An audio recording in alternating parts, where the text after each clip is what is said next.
Vừa mới nói lời chia tay tình cùng xong, ánh trăng sáng của chồng đã nhào tới hãm hại cô vợ ngây thơ.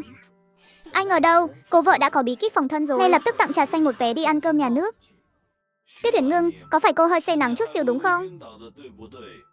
Để tôi sấy khô cô cho tỉnh táo. Đúng là một người phụ nữ tinh nghịch ghê. Lục Hành chỉ vội vàng nắm lấy tay cô ta, há miệng ra, định gặm một miếng, chỉ là anh ta măm nhầm đối tượng rồi. Lục Hành chỉ, anh muốn đi chết hả? Lục Hành chỉ thấy vẻ mặt hầm hừ kia, toàn thân toát ra luồng điện nguy hiểm quá. Sợ quá, anh chàng vội rụt cổ lại như rùa con. Lục Hành chỉ, anh là đồ cuốn con hả? Không thèm để ý nữa, bắt đầu ngoạm rồi. Nếu bây giờ chưa lật mặt được anh ta, thì cứ để mầm mống nghi ngờ này mầm trong lòng mọi người đã. Còn anh nữa, Lục Hành chỉ kia, em với anh kết hôn lâu như vậy rồi, anh có bao giờ lo lắng cho em như vậy đâu. Anh lo lắng cho Dư Chi Uy quá mức rồi đó. Con không phân biệt đúng sai mà lại mắng yêu em trước mặt mọi người nữa chứ. Anh có biết chuyện gì đã xảy ra đâu. Bất kể chuyện gì đã xảy ra, bây giờ người đang hơi choáng váng là đi khám bác sĩ cho chắc ăn mới là quan trọng nhất đó. Hơn nữa, người em lo lắng không phải là anh ta đâu. Em sợ anh vì chuyện này mà dính vào rắc rối lớn đó. Tư Huyền Ninh thấy cái điệu bộ giả dối của anh ta mà tụt mút luôn. Cô ấy nhanh tay giật lấy tờ giấy khám bệnh trên tay Trương Mỹ Linh, rồi tặng thẳng vào mặt anh ta trước bao nhiêu người. Lục Hành chỉ nhìn cho rõ đây này. Dư Chi Uy chỉ bị ốm vặt ở dạ dày thôi, chưa đến nỗi đi chết đâu. Anh ta xỉu là do lương tâm cắn rứt đó. Muốn giả bệnh, giả xỉu, giả. Anh muốn cái chuyện anh ta vu oan giá họa cho tối trước mặt mọi người cho qua hả? Lục Hành chỉ tái mét mặt mày. Chuyện đã xảy ra rồi. Việc quan trọng nhất bây giờ là phải nghĩ cách giúp Vi Vi thoát nạn này mới được.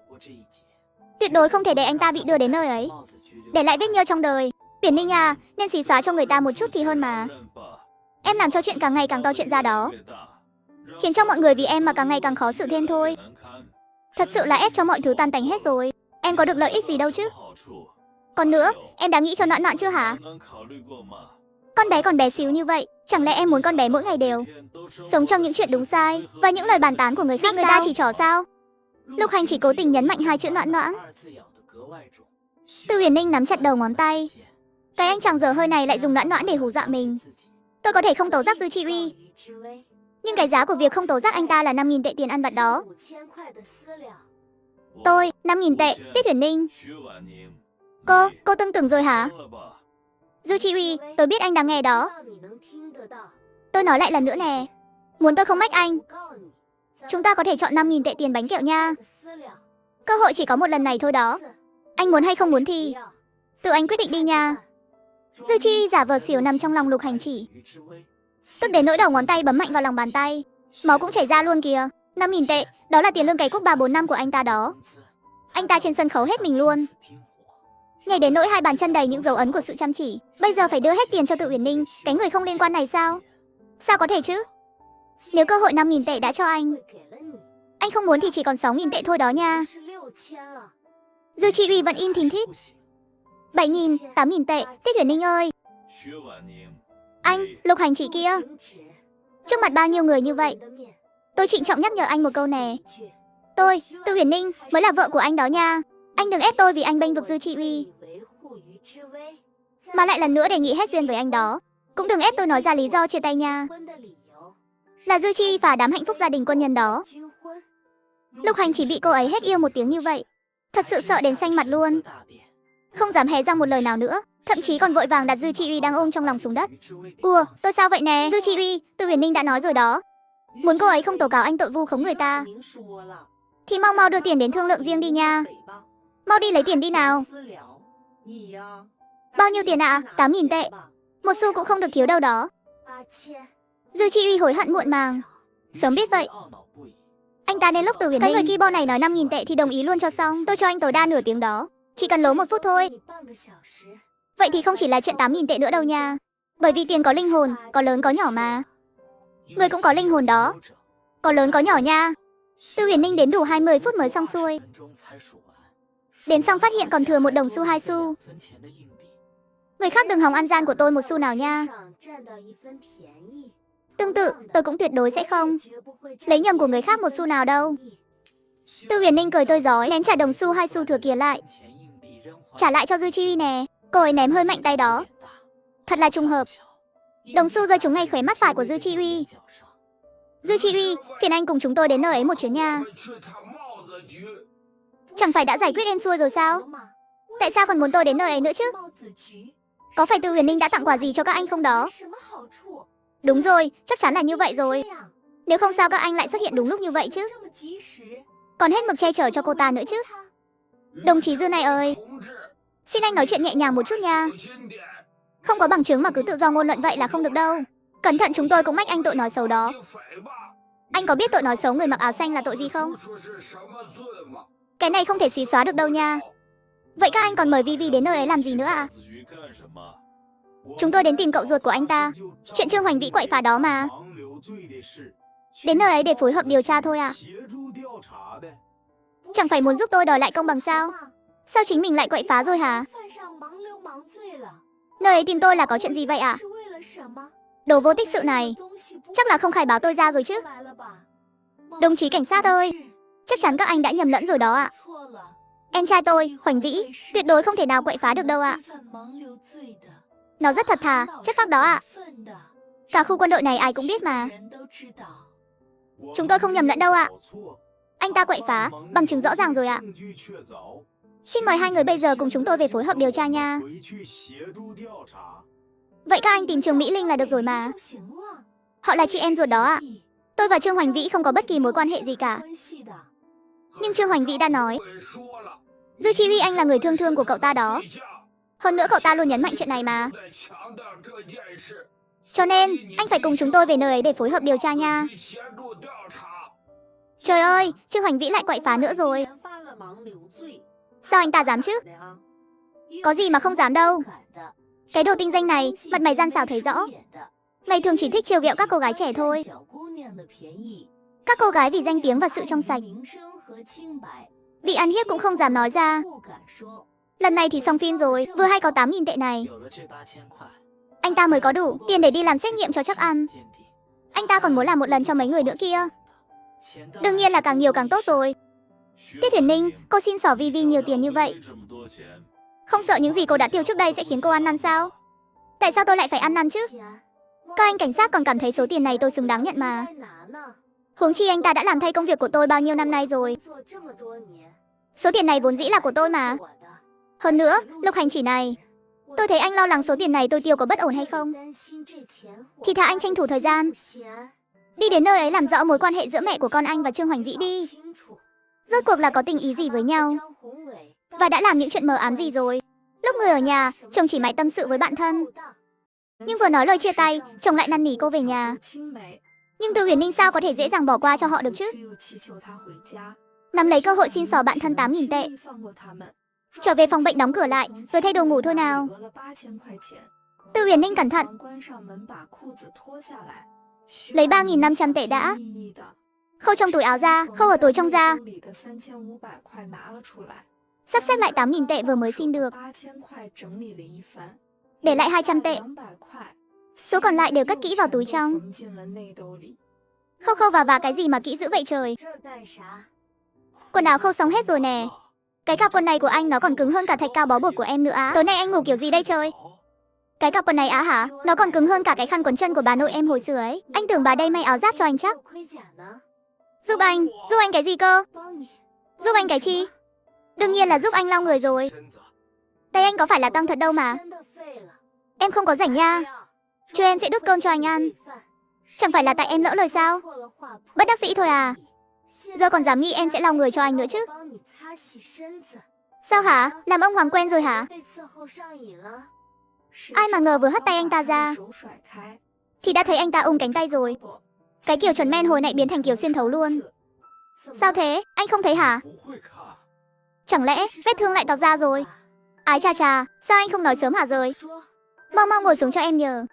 Hứa Huyền Ninh vừa tức anh ách cái kiểu tắm ăn dỗi của anh ta, vừa thấy áy náy kinh khủng. Xin lỗi, anh chỉ biết có 3 chữ đó thôi hả? Thế giờ phải nói cảm ơn chắc. Tư Huyền Ninh, anh biết rõ em muốn nghe không phải là cái này mà. Tư Huyền Ninh bị anh ta nhìn chằm chằm đến nỗi mà nóng gian. Chỉ còn cách đỏ mặt tía tai, bất lực thỏa hiệp. Thôi được rồi. Em viết cho anh. Tịch mịch cũng không nói gì, mà là chống cằm, lặng lẽ nhìn anh ta. Anh nhìn em cái gì mà nhìn dữ vậy? Mau cởi áo ra cho em nhờ. Anh ta hoàn toàn không nhúc nhích được. Tư Huyền Ninh định bụng nói tay trái anh có bị sao đâu. Nhưng nghĩ lại thì anh ta đúng là cố tình muốn làm ông kẹ để được người ta hầu hạ. Mình có nói gì thì cuối cùng cũng phải tự tay làm thôi. Thà cứ im lặng cho đỡ tốn nước bọt. Nhanh nhanh chóng chóng làm cho xong chuyện. Tư Huyền Ninh nhón chân, cởi phăng cái cúc áo sơ mi đầu tiên của cục gạch kia ra. Ánh đèn trong nhà vệ sinh không được tốt lắm. Nhưng cái bức tường thành 8 múi kia thì từng múi, rõ một, lộ lộ trước mắt Tư Huyền Ninh. Cái người mà cô gồng mình thủ tiết suốt 30 năm. Không những không nỡ rời mắt, mà còn được một tiếng rõ to. Hay là em lấy cái chậu cho anh nha. Chậu, lấy chậu làm cái gì cơ? Chẳng phải đã có nước ấm rồi sao? Thì để anh hứng nước miếng chứ còn gì nữa. Anh nói vớ vẩn gì thế hả?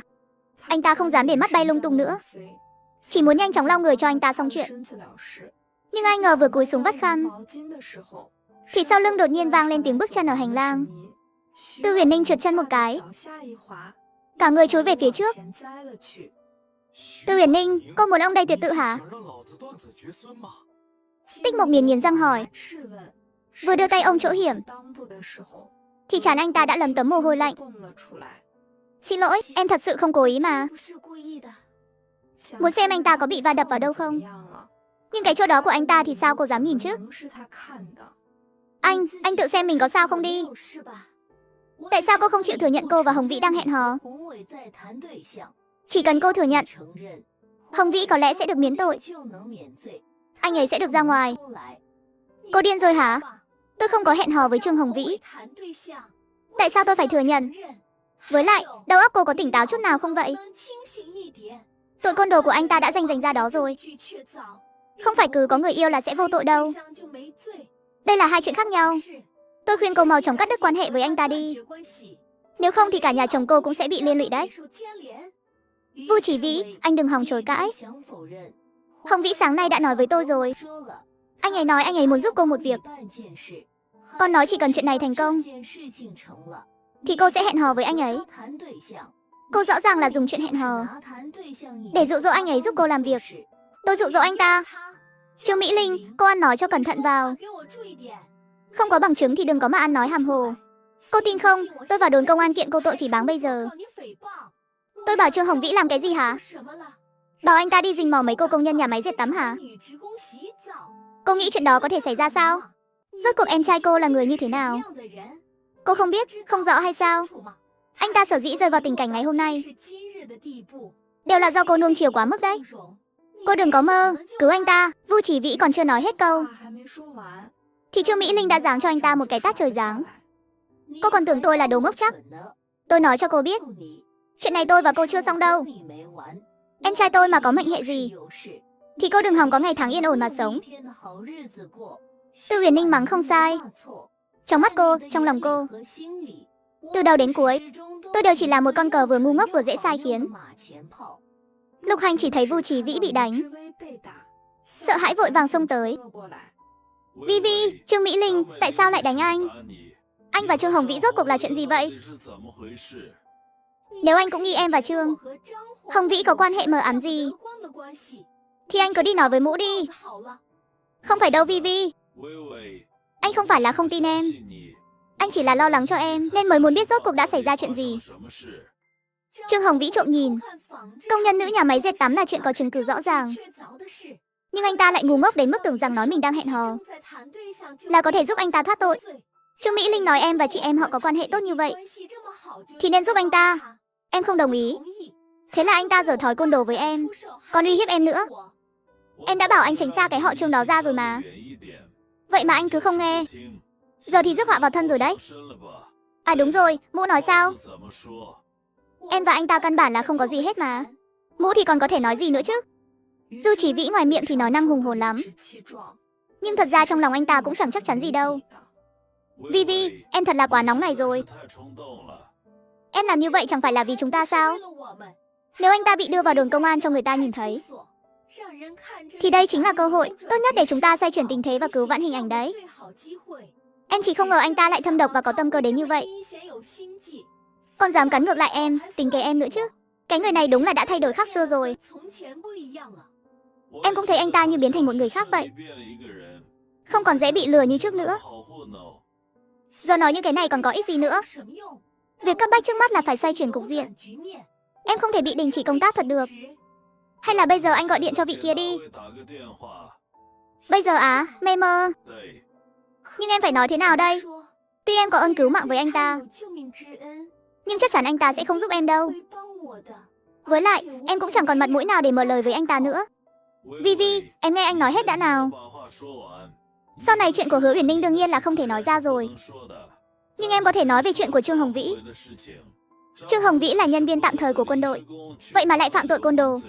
Chuyện này gây ra ảnh hưởng không hề nhỏ chút nào đâu.